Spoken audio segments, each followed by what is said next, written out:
ডিমা হাছাওত উপস্থিত কেন্দ্ৰীয় বিত্তমন্ত্ৰী নিৰ্মলা সীতাৰমণ। ডিফুত ভাৰতীয় জনতা পাৰ্টিৰ তৰফৰ পৰা দিব্যাংগসকললৈ সামগ্ৰী বিতৰণ। নমস্কাৰ, আজিৰ প্ৰাইম টাইমলৈ সকলোকে স্বাগতম জনাই ষ্টুডিঅ'ৰ মজিয়াত মই গাংগুত্ৰী বৰা। সমগ্ৰ ভাৰতবৰ্ষৰ লগতে দুৰ্গা পূজাৰ প্ৰস্তুতি দেখা গৈছে ডিফুৰ চিতলাবাৰী মন্দিৰতো। চাওঁ আহক আমাৰ এক প্ৰতিবেদন। উপস্থিত হৈছোহি আহি কাৰ্বি আংলং জিলাৰ ডিফু চহৰৰ মাজমজিয়াৰ চিতলাবাৰী মন্দিৰৰ সমীপত।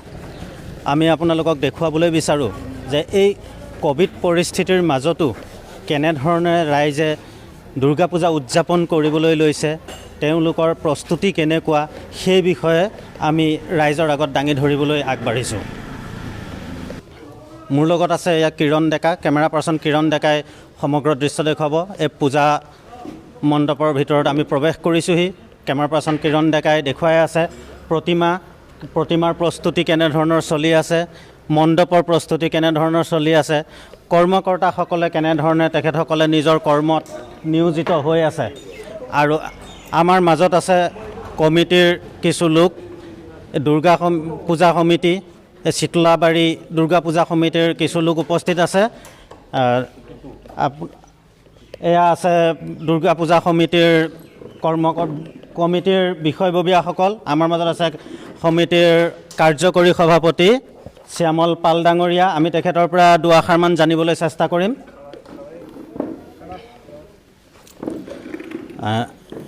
আপোনালোকে জনাব নেকি বাৰু যে আপোনালোকে এইবাৰ প্ৰতি বছৰে আপোনালোকে দুৰ্গা পূজা পাতি আহিছে, আগৰ প্ৰত্যেক বছৰৰ তুলনাত এইবাৰ আপোনালোকৰ প্ৰস্তুতি কেনেধৰণৰ? যিহেতুকে ক'ভিড মহামাৰীয়ে যোৱা বৰ্ষৰ পৰা ইয়াত বুলিয়ে নহয় সমগ্ৰ বিশ্বতে যি ত্ৰাসৰ সৃষ্টি কৰিছে, তাৰ মাজত আহি আজি আপোনালোকে এই দুৰ্গা পূজা উদযাপন কৰিব ওলাইছে। ইয়াৰ বাবে আপোনালোকৰ প্ৰস্তুতি কেনেকুৱা, সাৱধানতা কেনেকুৱা? নমস্কাৰ। প্ৰথমতে মই সমগ্ৰ অসমবাসী লগতে ভাৰতবাসী সকলোক শাৰদীয় দুৰ্গা পূজাৰ শুভেচ্ছা যাচিলোঁ। হয়, আপুনি কোৱাৰ দৰে এই 2 বছৰ ধৰি যি কৰোণা মহামাৰীয়ে যেনেকৈ সমগ্ৰ বিশ্বত এটা ত্ৰাস সৃষ্টি কৰিছে, এইবাৰো তাৰ কোনো ব্যতিক্ৰম হোৱা নাই, এইবাৰো চলি আছে। তাৰ মাজতো আমাৰ বৈদিক ধৰ্ম বা সনাতন ধৰ্মৰ যোনটো দুৰ্গা পূজা আমি সকলোৱে পালন কৰিব ওলাইছোঁ। কিন্তু আন বছৰ আমি যেনেকৈ দুৰ্গা পূজা পাতিছিলোঁ, এইবাৰ আমাৰ অলপ ব্যতিক্ৰম হ'ব। প্ৰকল্পটো আমি অবজাৰ্ভ কৰিব লাগিব, চৰকাৰে দিয়া নিয়ম নীতি আমি চাব লাগিব, গোটেইখিনি আমি ফ'ল' কৰি আমি দুৰ্গা পূজাৰ সাফল্যমণ্ডিত কৰিব বুলি ভাবিছোঁ। এতিয়া দেখিছেই আজি আৰু মাত্ৰ 6 দিনমান বাকী আছে পূজাৰ। আমাৰ ইয়াত কাম কাজবিলাক চলি আছে যদিও ইমান এটা খুব লেহেম গতিতে চলি আছে। আমি আশা কৰিছোঁ যে আগন্তুক দুৰ্গা পূজা আমি খুব সুন্দৰভাৱে মাৰ ওচৰত এইটোৱে প্ৰাৰ্থনা কৰিম যে বিশ্ববাসীৰ লগত ভাৰতবাসী তথা মংগল হওক, এইটোৱে কামনাৰে আমি এইবাৰ প্ৰথম পূজাত মাৰ ওচৰত এইটোৱে প্ৰাৰ্থনা জনাম। অসম চৰকাৰৰ তৰফৰ পৰা এইবাৰ বিশেষকৈ দুৰ্গা পূজাৰ বাবে নতুন SOP জাৰি কৰিছে আৰু এই নতুন SOPত 34টা নিৰ্দেশাৱলী আপোনালোকৰ বাবে আগবঢ়াইছে। তাৰ ওপৰত আপুনি কিবা ক'ব বিচাৰে নেকি? হয়, চৰকাৰে দিয়া যিমানখিনি নিয়ম নীতি আছে আমি আটাইকেইটাই অবজাৰ্ভ কৰিম। তাৰ ভিতৰতে আমি বিশেষকৈ প্ৰাধান্য দিছোঁ চেনিটাইজেশ্যন। আমি পূজা যেতিয়া আৰম্ভ হোৱাৰ আগতে গোটেই এই চত্বৰটো আপোনাৰ এৰিয়াটো আমি চেনিটাইজ কৰিম।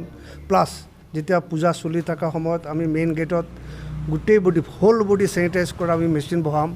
প্লাছ আমাৰ ইয়াৰ মাস্ক যথেষ্ট পৰিমাণে আছে, যিসকলে মাস্ক লগাই অহা নাই তেওঁলোকে আমি মাস্ক প্ৰভাইড কৰিম। চেনিটাইজাৰ ব্যৱস্থা থাকিব, হাত ধোৱাৰ ব্যৱস্থা থাকিব। যিমানখিনি যি প্ৰট'কল আছে এইখিনি আমি মানিবলৈ চেষ্টা কৰিম আৰু মানিমেই। আমি এইখিনি মানি আমি পূজা পাতিম।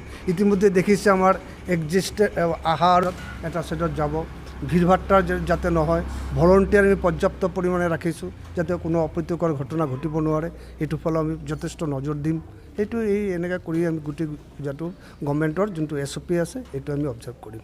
আচ্ছা, আপোনালোকৰ বাবে এটা নিয়ম ৰাখিছে যে সমিতিৰ লোক বা ব্ৰাহ্মণ আদি কৰি সকলোৰে যি দুয়োটা ভেকচিন সম্পূৰ্ণ থকাৰ নথি-পত্ৰ আপোনালোকে জমা কৰিব লাগে সেই বিষয়ে আপুনি কি ক'ব বিচাৰে? হয়, ইতিমধ্যে আমি যেতিয়া পাৰ্মিশ্যনৰ কাৰণে ডেপুটি কমিশ্যনাৰৰ ওচৰত আবেদন কৰিছোঁ, আমাৰ আটাইকেইটাই মেম্বাৰে ডাবল ড'জ লোৱা হৈ গৈছে। আমি তাৰ যোনটো ফাইনেল ৰিপৰ্ট ইতিমধ্যে আমি জমা দিছোঁ। আমাৰ পুৰোহিত যিজন পূজা কৰিব তেওঁৰ ডাবল ড'জ দিয়া হৈছে, যিজন আমাৰ ভোগ চোগ আগবঢ়াব, চব আমাৰ আটাইকেইটা ইয়াত যিবিলাক সদস্য আছে সকলোৱে আমি ক'ভিড প্ৰট'কলৰ যোনটো ডাবল ড'জ লোৱাটো আমাৰ সম্পূৰ্ণ হৈছে। ইতিমধ্যে আমি তাৰ চব যিবিলাক ফাইনেল ৰিচিটো আমি জমা দিছোঁ আৰু যিবিলাক যোনে কৰা নাই ইতিমধ্যে আমি সকলোৱে কৰিম বুলি ভাবিছোঁ। প্লাছ পূজাৰ আগদিনাখন আমাৰ ইয়াত আকৌ ক'ভিড টেষ্ট চেণ্টাৰ বহিব বুলি আবেদন কৰিছে, আহিব, আমি সকলো আকৌ টেষ্ট কৰিম। টেষ্ট কৰাৰ পিছত বিসৰ্জনৰ পিছত আকৌ আমি ক'ভিড টেষ্ট কৰিম। আৰক্ষীৰ সৈতে আপোনালোকৰ যোগাযোগ কেনেধৰণৰ? ভাল, আৰক্ষীৰ লগত আমাৰ সম্পূৰ্ণ সহযোগিতা থাকিব। তেওঁলোকো আমাক যথেষ্ট কপাৰেশ্যন কৰিব, এইটো আশা কৰিছোঁ আমি। তেওঁলোকে আমাক সদায় কপাৰেশ্যন কৰি আহিছে। আগন্তুক বছৰত আমি দেখিছোঁ যে আমাৰ ইয়াত আপোনাৰ আৰক্ষী প্ৰশাসনৰ পৰা নিযুক্তি দিয়ে, ইয়াত 2জনমান থাকে, 2-3জন থাকে, তেওঁলোকে ইয়াত চোৱা চিতা কৰে, কোনো অসুবিধা নাই। যিকোনো অসুবিধা হ'লেও তেওঁলোকে এইটো মেনেজ কৰিব পাৰে বা মেনেজ কৰি লয় আমাৰ লগত মিলি। আজিলৈকে আমাৰ ইয়াত একো হোৱা নাই, যদিও তেওঁলোকে আমাক যথেষ্ট সহায় কৰে। গোটেই দিন ৰাতি সিহঁতে থাকি আমাক সহায় কৰে। আপুনি ৰাইজলৈ আপুনি কিবা ক'ব বিচাৰে নেকি? ৰাইজক উদ্দেশ্যি আপুনি কিবা ক'ব বিচাৰে নেকি? হয়, সমিতিৰ তৰফৰ পৰা আমি এইটোৱেই ৰাইজক ক'ব বিচাৰিছোঁ যে চবে আহি আনন্দৰে পূজা উপভোগ কৰিব লাগে। কিন্তু পূজা উপভোগ কৰাৰ আগত তেওঁলোকে যদি ভেকচিন লোৱা নাই, এতিয়া গভৰ্ণমেণ্টৰ হাতত প্ৰচুৰ পৰিমাণে ভেকচিন আছে। যিসকলে ছিংগল ড'জ লৈছে, যদি তেওঁলোকৰ সময় হৈ গৈছে ছেকেণ্ড ড'জটো ল'ব লাগে। এইটো কাৰণে এইটোত তেওঁলোকে গুৰুত্ব দিব লাগে। এইটোহে আমাৰ ৰাইজৰ প্ৰতি বিশেষ অনুৰোধ। কাৰণ এইটো অনুৰোধটো এইটো কাৰণেই যে তেওঁ যদি ডাবল ভেকচিনটো লয় তেওঁ সুস্থ থাকিব, লগতে আন মানুহকো তেওঁলোক সুস্থ ৰাখিব পাৰিব আৰু পূজাৰ আনন্দ ল'ব পাৰিব। ধন্যবাদ থাকিল শ্যামল পাল ডাঙৰীয়ালৈ, আৰু আপোনালোকলৈ শুভেচ্ছা জ্ঞাপন কৰিছোঁ। আপোনালোকে সুকলমে পূজাভাগ আয়োজন কৰক। আৰু আমাৰ কেমেৰা পাৰ্চন কিৰণ ডেকাই দেখুৱাই আছে পূজা মণ্ডপৰ সমগ্ৰ দৃশ্য, কেনেধৰণেৰে তেখেতসকলে আয়োজন চলাইছে, তেখেতসকলৰ কৰ্মকৰ্তাসকলে কেনেধৰণেৰে সকলো কৰ্ম সুচাৰুৰূপে পৰিচালিত কৰি নিছে। এয়া কেমেৰা পাৰ্চন কিৰণ ডেকাই সমগ্ৰ দৃশ্য দেখুৱাই আছে।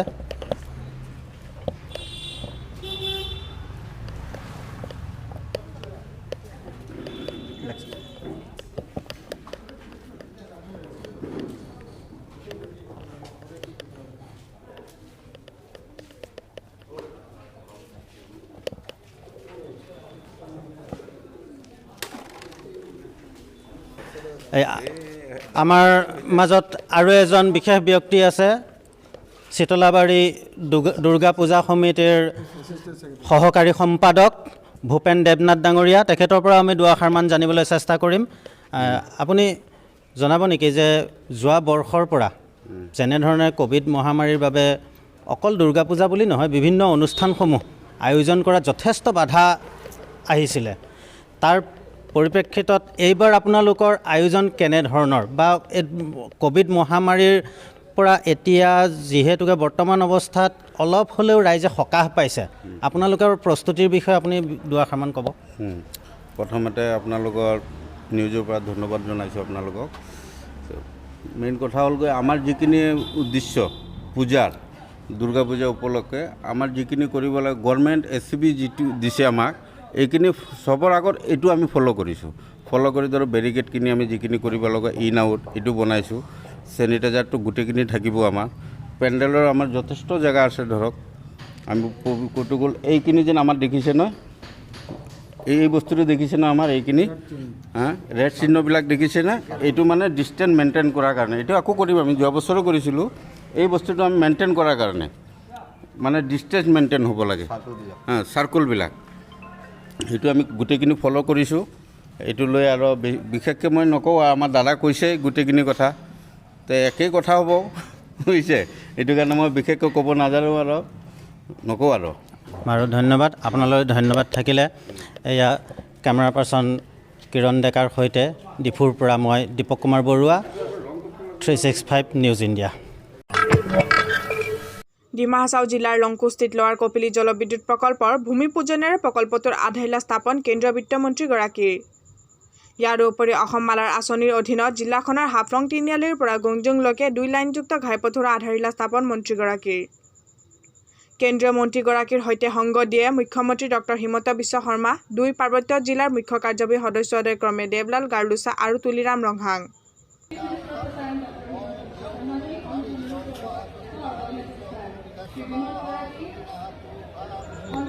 প্ৰকল্পটোত 2200 কোটি টকাৰ ব্যয়ৰ সাপেক্ষে নিৰ্মাণ কাৰ্য চলিব। ইয়াৰে উৎপাদনৰ 5% ডিমা হাছাও জিলাৰ বাবে ধাৰ্য কৰা হৈছে। লগতে কাৰ্বি আংলং সাহিত্য পৰিষদকো ইয়াৰ উৎপাদনৰ লাভাংশ আগবঢ়োৱা হ'ব।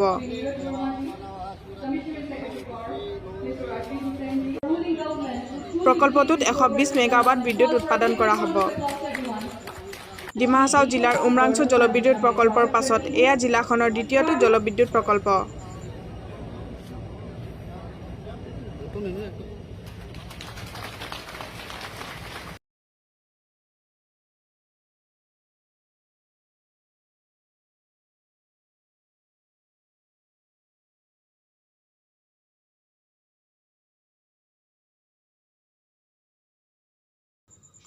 খেৰণিৰ পৰা জয়ৰাম কাঠাৰৰ প্ৰতিবেদন 365 নিউজ ইণ্ডিয়া। আজি ভাৰতৰ বিত্তমন্ত্ৰী শ্ৰীমতী নিৰ্মলা সীতাৰমণ ডাঙৰীয়ানীয়ে লোৱাৰ কপিলী হাইডেল প্ৰজেক্টৰ ভূমি পূজন কৰিলে। এই প্ৰজেক্টটোত 2200 কোটি টকা খৰচ কৰা হ'ব। 120 মেগাৱাট বিদ্যুতৰ উৎপাদন কৰা হ'ব আৰু এই প্ৰজেক্টত প্ৰথমবাৰৰ বাবে যি লাভ হ'ব তাৰ 5% ডিমা হাছাও কাউন্সিলকো আগবঢ়োৱা হ'ব। প্ৰপৰশ্যনেটলি কাৰ্বি আংলং কাউন্সিলকো আগবঢ়োৱা হ'ব। ইয়াতে যিমানখিনি চাকৰি হ'ব বাহিৰৰ পৰা ক'ত আহিব, আপোনালোকৰ মানুহে কৰিব। Thank you sir. For the first time of history আমাৰ এটা কাৰ্বি আংলং আৰু ডিমা হাছাও এটা হিষ্ট্ৰী যে পোন প্ৰথমবাৰৰ কাৰণে 2700 ক্ৰ'ৰ্ছৰ প্ৰজেক্ট হাইড্ৰ' প্ৰজেক্ট যিটো ইয়াত লংকু হৈছে সেইটো কিন্তু এতিয়া ইতিহাস ৰচনা কৰিছে। তাৰ কাৰণে মই অসম চৰকাৰৰ মাননীয় ডক্টৰ হিমন্ত বিশ্ব শৰ্মা ডাঙৰীয়াক ধন্যবাদ দিছোঁ আৰু কেন্দ্ৰ চৰকাৰৰ মাননীয় বিত্তমন্ত্ৰী তেখেতকো মই ধন্যবাদ দিছোঁ যে তেখেত সেইবিলাকৰ প্ৰজেক্টৰ চেংচন কৰাৰ কাৰণে। ইয়াত ডেইলি যেতিয়া কাম কমপ্লিট হ'ব নহয়, ডেইলি ইয়াত চেল হ'ব, APDCL চেল হ'ব 1 ক্ৰ'ৰ্ছ ডেইলি এইটো চেল কৰা হ'ব। গতিকে ইয়াত যিবিলাকৰ ইয়াত বাহিন্দা আমাৰ এই লংকু এৰিয়া যিবিলাকৰ ইয়াত মেক্সিমাম কাৰ্বিয়ে আছে, ইয়াতে কাৰ্বি বাহিন্দা আছে। কাৰ্বিবিলাকৰ যে এইখিনি কাৰ্বি আংলং হওক ইয়াত ডিমা হাছাও হওক, কাৰ্বি আংলঙৰ নতুনকৈ উঠি অহা যুৱক যুৱতীবিলাকৰ সংস্থাপনৰ পাব। লগতে ইয়াত আমি যিটো এগ্ৰিমেণ্ট কৰিছোঁ, স্বাক্ষৰ কৰিছোঁ, ইয়াত ফ্ৰী কানেক্টিভিটিছ হ'ব। ইয়াত যিমানখিনি পৰিয়াল থাকিব বসবাস কৰা সেই এৰিয়াটো যে ফ্ৰী কানেক্টিভিটিছ দিয়া হ'ব আৰু তেওঁলোকৰ কাৰণে কাৰেণ্টটো সম্পূৰ্ণ ৰেহাই দিয়া হ'ব। তাৰ কাৰণে মই অসম চৰকাৰ আৰু ভাৰত চৰকাৰক ধন্যবাদ দিছোঁ। আজি ভাৰতীয় জনতা পাৰ্টীৰ তৰফৰ পৰা ডিফুস্থিত ভাৰতীয় জনতা পাৰ্টীৰ পূব কাৰ্বি আংলং জিলা সমিতিৰ কাৰ্যালয়ত দিব্যাংগসকলক প্ৰয়োজনীয় সামগ্ৰী বিতৰণ কৰে। যোৱা 17 ছেপ্টেম্বৰৰ দিনা প্ৰধানমন্ত্ৰী নৰেন্দ্ৰ মোদীৰ জন্মদিন আছিল আৰু সেই উদ্দেশ্যেৰে সেৱা আৰু সমৰ্পণ নামেৰে 20 দিনীয়া কাৰ্যসূচী হাতত লৈ অসমৰ প্ৰতিখন জিলাতে দিব্যাংগ লোকসকলক দল তৰফৰ পৰা প্ৰয়োজনীয় সামগ্ৰী বিতৰণ কৰি আহিছে বুলি সাংবাদিকক জানিবলৈ দিয়ে। আমাৰ দেশৰ প্ৰধানমন্ত্ৰী শ্ৰী নৰেন্দ্ৰ মোদী ডাঙৰীয়া তেখেতে এটা ৰাজনীতিজ্ঞবিদে নহয়, তেখেতে এটা ৰাজঋষি পুৰুষ। তেখেতৰ যিটো জন্মদিন 17 ছেপ্টেম্বৰৰ পৰা আজি 7 তাৰিখলৈকে 20 দিনীয়া এটা প্ৰগ্ৰাম আছিল আৰু আমি এই যি পিৰিয়ডটো আছে সেৱা আৰু সমৰ্পণ। ভাৰতীয় জনতা পাৰ্টীৰ মূল মন্ত্ৰ আছে সেৱা হি সংগঠন। প্ৰধানমন্ত্ৰীৰ নেতৃত্ব তেখেতৰ জন্মদিন আমি সেৱা এণ্ড সমৰ্পণ সপ্তাহ হিচাপে 20 দিনীয়া কাৰ্যক্ৰম হিচাপে আমি পালন কৰি আছোঁ।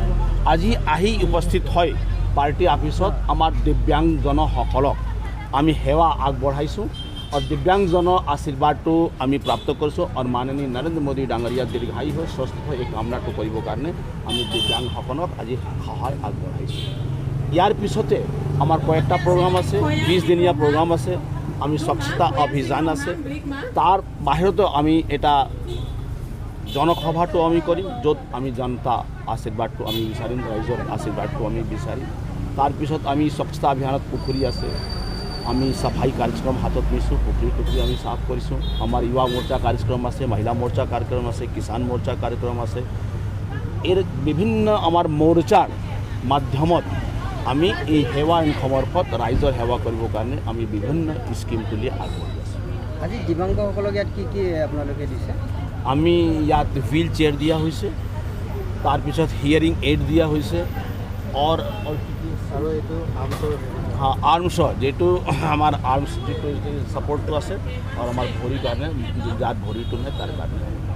ইয়াত অকল ইষ্ট কাৰ্বি আংলঙৰ দিব্যাংগসকলক দিয়া হৈছে নেকি আজি? হয়, আমি প্ৰতিখন জিলাত ভাৰতীয় জনতা পাৰ্টি প্ৰতিখন জিলাত আজি সেইটো চেৰিমনি কৰি আছে, লঞ্চিং হৈছে। এইটো খালি আজি আমি শেষ নকৰোঁ, আজি এতিয়া আহি মই লঞ্চ কৰিছোঁ। এতিয়া আপুনি দেখিছে কি কাৰ্যকৰ্তাবিলাক এইটো কৰি থাকিব। আমাৰ যিমান জিলাত আছে চব জিলাতো হ'ব, কাৰ্বি আংলং জিলাত আমি প্ৰতিটা মণ্ডলত আমি এইটো কামটো আগবঢ়াই দিম। আজি ইয়াত কিমানজনক দিয়া হ'ব?